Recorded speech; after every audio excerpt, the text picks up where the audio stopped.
श्री राम जय जय राम। श्री राम जय जय श्री राम जय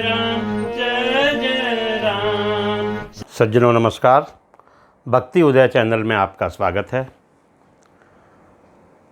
आज इस वीडियो के माध्यम से हम उन माता और बहनों के लिए विशेष जानकारी लाए हैं जो बिहार, झारखंड, मध्य प्रदेश, पूर्वी उत्तर प्रदेश और हमारे पड़ोसी देश नेपाल से संबंध रखते हैं।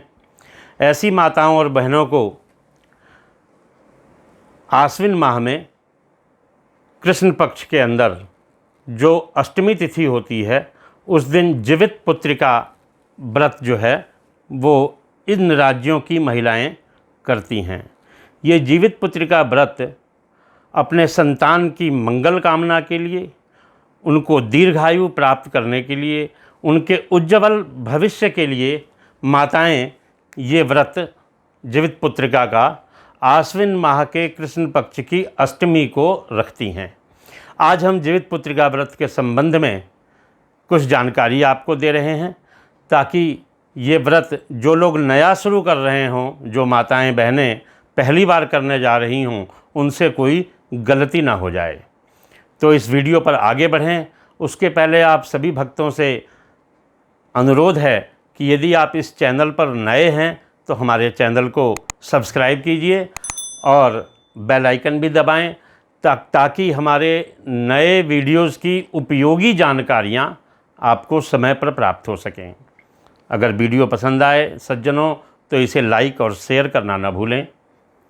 देखिए, जीवित पुत्रिका व्रत के बारे में हम बताने जा रहे हैं।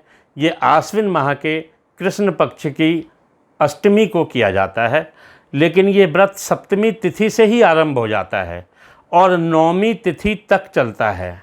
सप्तमी तिथि को नहाय खाए, अष्टमी को खरजितिया का व्रत और नौमी को पारण। अब सप्तमी तिथि को क्या करना है? सबसे पहले नहाय खाए करने के लिए स्नान आदि करने के बाद, पूजा पाठ करने के उपरांत स्नान करके ही बनाया हुआ भोजन ग्रहण करना है। और उस दिन भोजन क्या ग्रहण करना है? तो मड़ुआ या रागी की रोटी, नोनी का साग और साथ में सतपुतिया यानी तोरई की सब्जी। ये तोरई वो होती है जिस पे लाइनें होती हैं, तो इस सब्जी का उस दिन नहाय खाए के दिन ये भोजन करना है। एक ही बार भोजन करना होता है। उसके बाद जब अष्टमी तिथि आरंभ हो जाए, चाहे वो सप्तमी वाले दिन ही आरंभ हो रही हो, अष्टमी तिथि आरंभ होने के समय से आपको जल ग्रहण नहीं करना, निर्जल रहना है। फिर अगला दिन अष्टमी का है, उस दिन पूरे दिन निर्जल व्रत करना है, रात को भी आपको जल नहीं पीना। फिर अगले दिन प्रातःकाल सूर्योदय होने के बाद ही पारण करना है। इस दिन आपको दातुन नहीं करना, कोई निर्जला व्रत वाले दिन आपको दातुन नहीं करना, कोई आपको वो नहीं करना, कुछ काटना नहीं है, कोई सब्जी नहीं काटनी, झाड़ू नहीं लगाना है। मतलब ऐसा कोई कार्य नहीं करना है जिससे किसी जीव की हिंसा हो सके। जितना हो सके आपको बचाना है। तो इस दिन खरजितिया के दिन आपको निर्जल रहना है। शाम के समय प्रदोष काल में आपको ये पूजा करनी है। कैसे करनी है? एक धागे में, लाल धागे में गांठ लगाकर 16 गांठ लगानी है। जीवित पुत्रिका को रखना है, उसे जीवित पुत्रिका माने। सोने या चांदी या तांबे के बने हुए जीवित पुत्रिका भी उस धागे में पिरोए जा सकते हैं और उसी के पास कुशा का जिमुत वाहन नाम के राजा की आकृति एक पीढ़े पर, पटरे पर रखकर जिमुत वाहन का आवाहन करना है। साथ ही सियारी और चील्ही की गाय के गोबर की प्रतिमा बनानी है और उन पे सिंदूर का टीका लगाना है। उसके बाद जीवित पुत्रिका की कथा श्रवण करें। जीवितपुत्रिका की कथा हम बताने जा रहे हैं आपको। तो आइए पहले हम जीवितपुत्रिका का कथा का श्रवण करते हैं। सबसे पहले कथा करते समय नर और नारायण को तथा माता सरस्वती को और वेद व्यास जी को प्रणाम करें और भगवान शंकर की जय जयकार करें। माता दुर्गा महारानी का जय जयकार करें। कथा सुनिए। जिस परमेश्वर की ब्रह्मा, वरुण, इंद्र, महादेव और सब देवता लोग सुंदर स्तोत्रों से स्तुति करते हैं और जिस परमेश्वर का शिक्षा, सूत्र, व्याकरण, निरुक्त, ज्योतिष, छंद इनके सहित वेदों द्वारा, पद, क्रम, उपनिषदों द्वारा सामवेदी लोग गुणगान करते हैं और योगी लोग ध्यान करते हैं, अंत में हम उस परमेश्वर को नमस्कार करते हैं। एक समय नैमिषारण्य के रहने वाले सभी मुनि लोग संसार के ऊपर कृपा की इच्छा से सभी शास्त्रों के ज्ञाता श्री सूत जी से पूछने लगे कि भयंकर घोर कलयुग में बालकों का जीवन बहुत काल तक कैसे रहेगा। तो सूत जी बोले कि हे ऋषियों, द्वापर के अंत में जब कलयुग आया तब दुखी स्त्रियां विचार करने लगी कि माता जीती हैं और उनके आगे लड़के नष्ट हो जा रहे हैं। ऐसा निश्चय करके वे गौतम ऋषि के पास गईं। सुखपूर्वक महात्मा गौतम एकांत में बैठे थे। उनके आगे स्त्रियां नम्रतापूर्वक प्रणाम करके कहने लगी, इस भयंकर समय में किस प्रकार से या कौन से तप से हम लोगों के पुत्र जीवित रहेंगे, ऐसा निश्चय करके हे प्रभु आप बताएं। ऐसा उन स्त्रियों का वचन सुनकर गौतम जी ने कहा कि हे स्त्रियों, जैसा मैंने पहले सुना है वो सुनाता हूँ। जब महाभारत का युद्ध समाप्त हो गया और युधिष्ठिर जी बड़े दुखी हुए, अश्वत्थामा ने इनके पुत्रों को मार डाला था, तब इस शोक से घबराई हुई और दुखी द्रौपदी अपने मरे हुए पुत्रों को देखकर अपनी सखियों के साथ महाराज धौम्य के पास गई। द्रौपदी बोली, हे ब्राह्मण श्रेष्ठ, किस उपाय से पुत्र दीर्घजीवी होंगे, ये प्रसन्नतापूर्वक निश्चय करके कहें। तब धौम्य बोले, पहले सतयुग में सत्य बोलने वाले, सच्चाई रखने वाले, सबको समान दृष्टि से देखने वाले, दया से युक्त जीमुत वाहन नाम के एक राजा हुए। वह किसी समय अपने ससुराल में जाकर अपनी पत्नी के साथ रहने लगे। उस गांव में आधी रात के समय शोक से घबराई हुई अपने पुत्र शोक को से दुखी एक दुखनी का करुण स्वर उनके कानों में आया। वो दुखियारी रो रही थी और कह रही थी, हाय हाय, मुझ बुढ़िया के आगे मेरा जवान बेटा मर रहा है। ऐसा उसका रोना सुनकर दयालु राजा जिमुतवाहन का कलेजा फट गया। तब राजा वहाँ जाकर बोले, इसके मरने का कारण बताओ। वह बोली, हे राजन, रोज रोज गरुड़ मेरे लड़के को खाता है। वृद्धा का वचन सुनकर दयालु बोला, तू खड़ी रह, तेरे पुत्र की रक्षा के लिए मैं यत्न करूँगा। यूँ कहकर राजा भय को छोड़कर वहाँ गया जहाँ गरुड़ उस लड़के का मांस खाने का प्रयास कर रहा था। वहाँ पर गरुड़ जी आए और राजा के शरीर का मांस खाने लगे। जब गरुड़ ने बायां अंग खा लिया, तब राजा ने अपना दाहिना अंग उनके आगे कर दिया। यह देखकर गरुड़ ने पूछा, आप देवता हैं या कौन हैं? हे वीर, आप मनुष्य तो नहीं हैं, अपने जन्म और कुल के बारे में बताओ।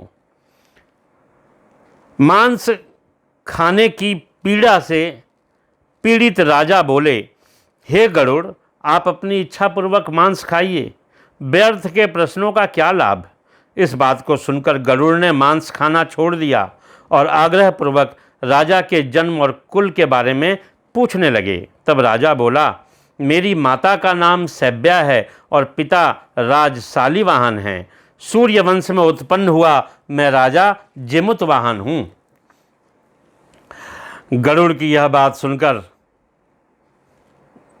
राजा की यह बात सुनकर गरुड़ बोले, हे महाराज, जो आपके मन में हो सो आप वर मांगें। राजा बोला, हे गरुड़, आप अगर मुझको वर देना चाहते हैं तो मैं मांगता हूँ जिनको आपने पहले खाया है वे सब जीवित हो जाएं और फिर अब आप किसी जीव को न खाएं, यही मेरी प्रार्थना है। और जो जीव उत्पन्न हों वे भी दीर्घ काल तक जीवित रहें, कुछ ऐसा उपाय करें। आनंद के साथ वर देकर पक्षियों के राजा गरुड़ स्वयं राजा की इच्छा से अमृत लेने चले गए और अमृत लाकर पृथ्वी पर मृत शरीर और हड्डियों के ऊपर चारों तरफ बरसाया, तो उनके पहले के खाए हुए सभी मनुष्य जीवित हो गए। राजा का शरीर अब पहले से दुगना सुशोभित हो गया। राजा की दयालुता देखकर गरुड़ जी बोले कि दूसरा वरदान मैं तुम्हें स्वयं देता हूँ। आज आश्विन माह में कृष्ण पक्ष की अष्टमी तिथि है और बड़ी शुभ है। आज सप्तमी से रहित अष्टमी तिथि है। तुम प्रजा को जिलाने वाले हो, इस कारण आज का दिन ज्ञानमय हो गया। श्री दुर्गा जी की मूर्ति के बड़े भेद हैं, तीनों लोक में पूजनीय है। हे राजन, आज अमृत के लाने से इस अष्टमी का नाम जीवित पुत्रिका हुआ और जो देवी हैं इस तिथि की वो दुर्गा महारानी हैं।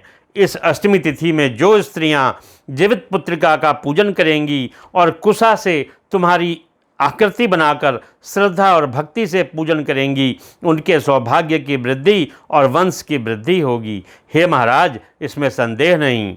सप्तमी से रहित जो अष्टमी है उसी में उपवास करना चाहिए। जिसमें सूर्य नारायण उदय हो वही अष्टमी है और पारण नवमी के दिन ही करें। सप्तमी के साथ अगर अष्टमी संयुक्त हो तो नहीं करना चाहिए, कोई फल नहीं होता और सौभाग्य भी नष्ट होता है। इस प्रकार गरुड़ जी राजा को वरदान देकर बैकुंठ चले गए। राजा अपनी पत्नी के साथ अपने नगर को चला गया।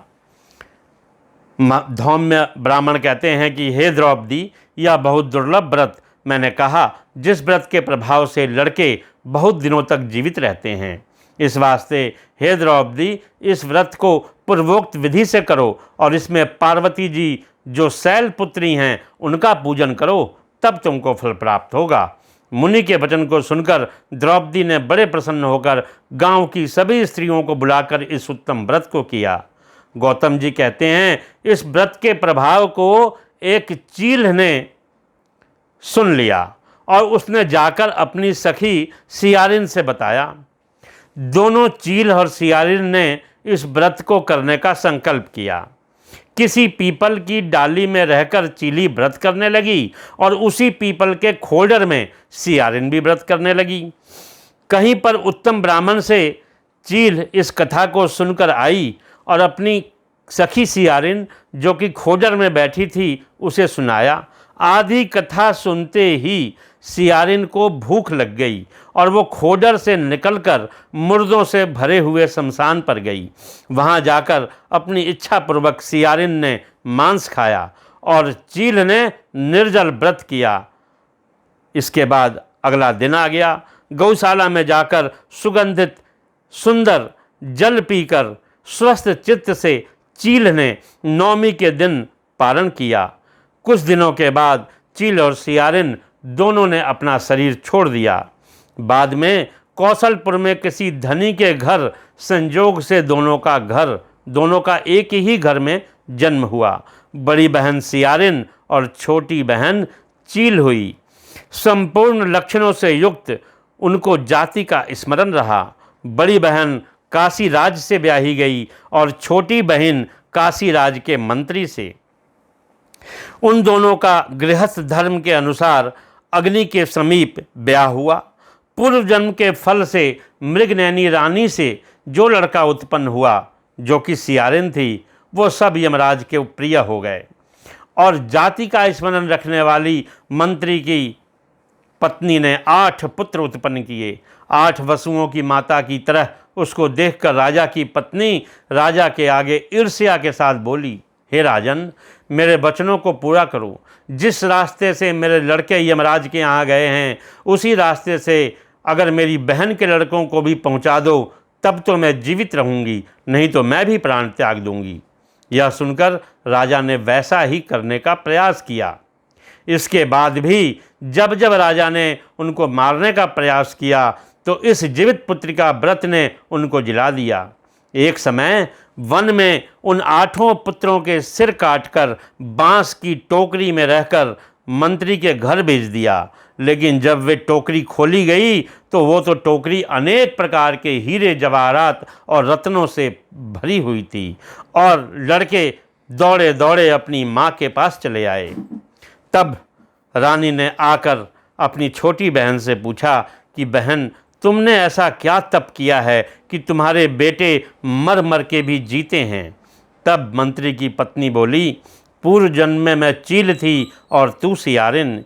जीवित पुत्रिका के व्रत को करती हुई तूने अच्छी तरह व्रत का पालन नहीं किया।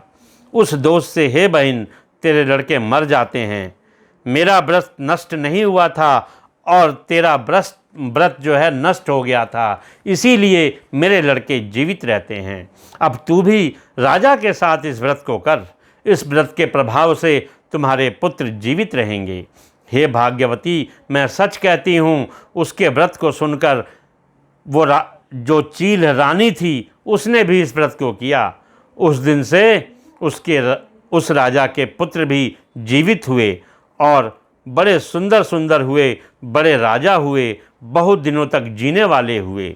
सूत जी ऋषियों से बोले ये मैंने संपूर्ण व्रत की कथा आपको बताई। ये सौभाग्य को बढ़ाने वाला व्रत है। संतान की मंगल कामना, संतान के उज्ज्वल भविष्य के लिए और संतान की दीर्घायु के लिए महिलाओं को, माताओं को यह व्रत अवश्य करना चाहिए। सज्जनों, ये व्रत की कथा समाप्त हुई। अब हम आपको बताने जा रहे हैं कि यह व्रत इस वर्ष कब किया जाएगा। तो 28 तारीख को, 28 सितंबर को जो है ये सप्तमी तिथि है और उसी दिन शाम को 6:19 पर अष्टमी तिथि लग रही है। तो 28 तारीख शाम 6:19 के बाद जल ग्रहण नहीं करना। उसके बाद 29 तारीख को अष्टमी तिथि है जो खरजितिया है, उस दिन पूरा व्रत करना है। हालांकि अष्टमी तिथि का अंत तो 29 तारीख की रात को 8:32 पर हो जाएगा, लेकिन सभी माताओं और बहनों से आग्रह है कि आपका जो खरजितिया है ये 29 तारीख दिन और रात दोनों मिलाकर ही पूरा होगा। आप 30 तारीख की प्रातः सूर्योदय के पश्चात ही पारण करें। पारण करने के पहले ब्राह्मण को भोजन कराएं और तब पारण करें। पारण करने में भी वही मड़ुआ यानी रागी की रोटी, नोनी का साग और सतपुतिया की सब्जी विशेष रूप से बनाई जाती है। कहीं कहीं परंपरा है कि महिलाएं अपनी सास की पसंदीदा वस्तुएं दान करती हैं, जो वो भोजन करती थी, भोजन करने में पसंद करती थी, वो वस्तुएं भी दान की जाती हैं। तो इस प्रकार से आप इस व्रत को करें। अवश्य ही माताओं और बहनों के जो पुत्र होंगे और जो पुत्रियां होंगी वे दीर्घायु होंगी और उनका भविष्य भी उज्जवल होगा। जय श्री राम।